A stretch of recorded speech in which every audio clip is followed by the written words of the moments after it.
It is your first day at work. You want to give out the best first impression. You want your new colleagues to see you as someone warm, friendly, confident, someone they will enjoy working with. So you prepare for your first day. You think about what you're going to wear. You know you only have one opportunity to make that first impression.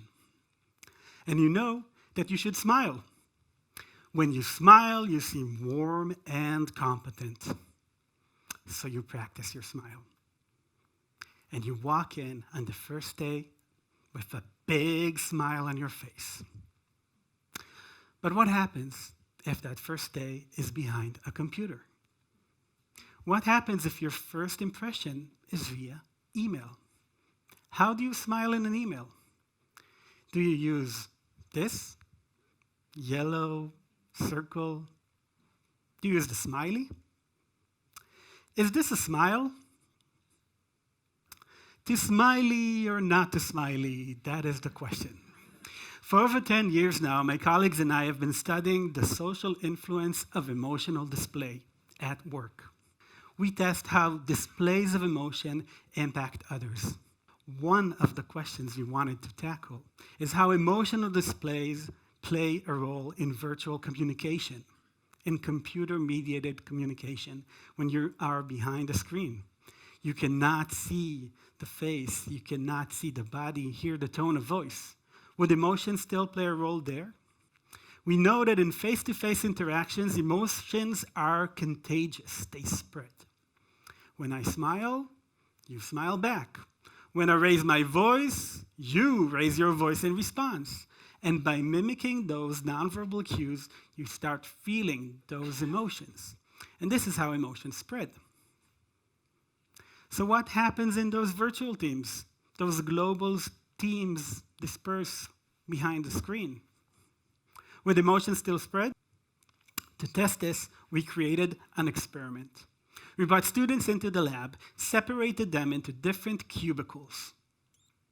They could not see each other. They could only communicate via email. They had a shared task that they had to work together. And what they did not know was that one of the participants was a Confederate.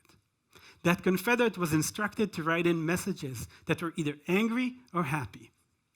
Messages such as, "This is wonderful," or "This is so annoying." So messages start spreading around. Person A got the message from the Confederate and sent a similar message, vibe, tone to person C. Person C gets this emotional energy and passes it on to person D. And just like that, the whole team feels the same emotion. Just because one individual that displayed either angry or happy messages, the whole team seems angry or happy. As the saying goes, one bad apple can spoil the barrel. And we found also that one happy team member can spread joy to the whole team. So we found that emotions are contagious when the nonverbal cues are limited. But is it just the emotions that spread, making people feel good at work, their mood? What about professional decision making? Can emotions have an impact on what other people think, what other people predict is going to occur? To test this, we chose a place where you might not think emotional displays play much of a role. Professional baseball. This classic duel. You have the pitcher standing in one side, facing the batter. There's only a few seconds there. The pitcher needs to decide how he's going to throw the ball. The batter needs to respond to either to swing or not.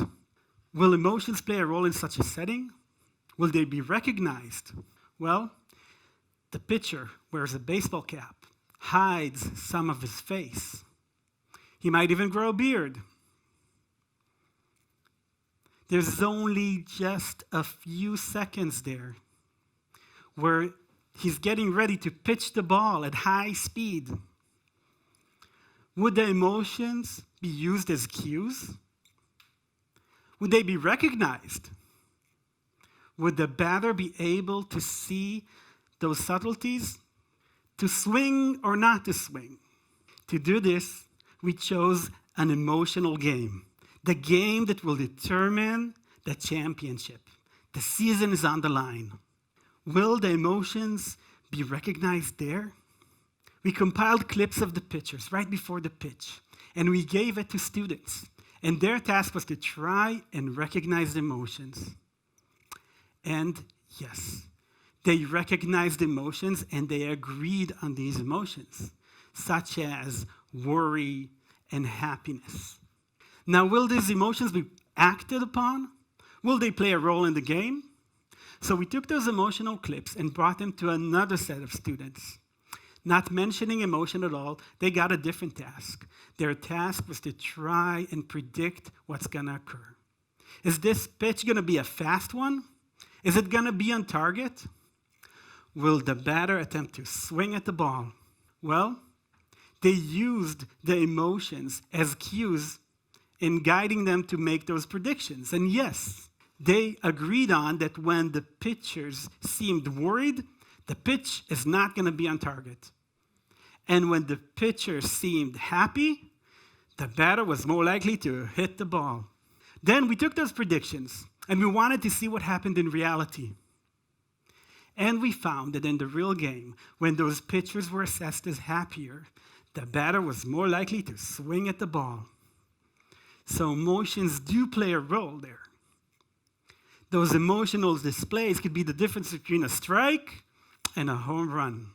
Now, it's not only about baseball. Taking this to our work life, think about the time when you have to pitch an idea. The way you show your emotions, whether happy or worry, will impact how your colleagues assess what's about to occur, what they predict is going to happen, how they respond to you. So emotions display have an impact. But is it just the emotion? Is it just the happy or worry emotions? What about the intensity? What about the magnitude in which the emotion is displayed? Will that have an impact? And what better place to test this if not an intense place as the hospital emergency room? People come into the hospital when there's an emergency, when they need to get urgent care. Emotions run high. And what happens when you arrive at the hospital? You have to wait. And we know that waiting gets us angry and frustrated. Will those who display anger at higher intensity and start yelling and screaming and banging on the desk, will they get different treatment? Well, yes. Even our loving and compassionate medical staff treated those who displayed anger at higher intensity differently. They deemed that anger display as inappropriate, and they punished those who displayed anger at higher intensity and removed them from the premises. They did not get what they came for. Now, is it only about anger? No one likes to be yelled at.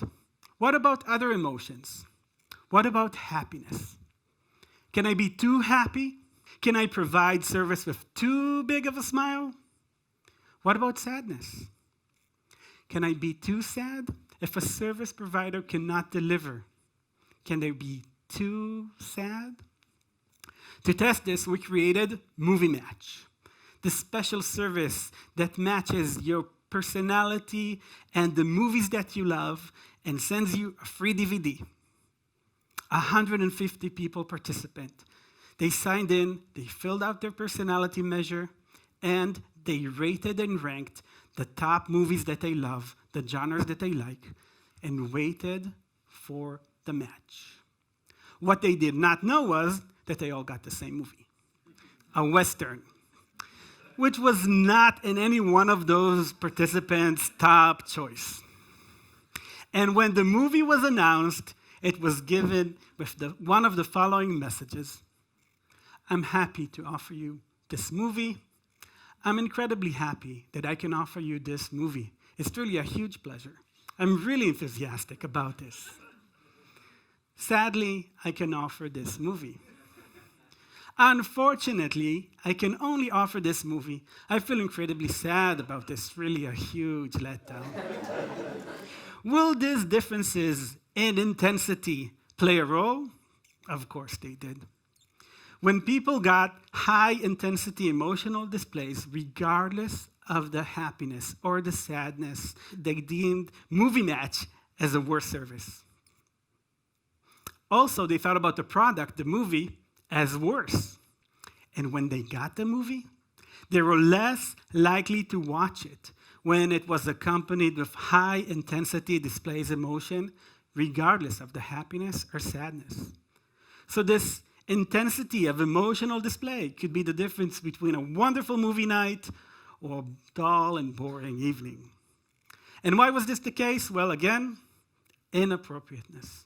The high intensity emotions were deemed inappropriate. Talking about inappropriateness, remember our question, to smiley or not a smiley? Well, at the workplace, a smiley was deemed inappropriate. Those who used a smiley in their first impression email were not seen warmer, were seen less competent, and people were willing to share less information with this new teammate. So as René Magritte beautifully demonstrated in this painting of a pipe, "Ceci n'est pas de pipe," this is not a pipe, we say, this is not a smile. I've given you a taste of the powerful tool of emotional display. It can impact what other people feel, what other people think, what they predict is going to occur, and how they act upon them. It's not only about the emotional display, but also in the manner in which it is displayed, the intensity of the emotion and whether it's appropriate or not. You all possess this power. You have it in your face, in your body, in your tone of voice, and even in your fingertips. Thank you.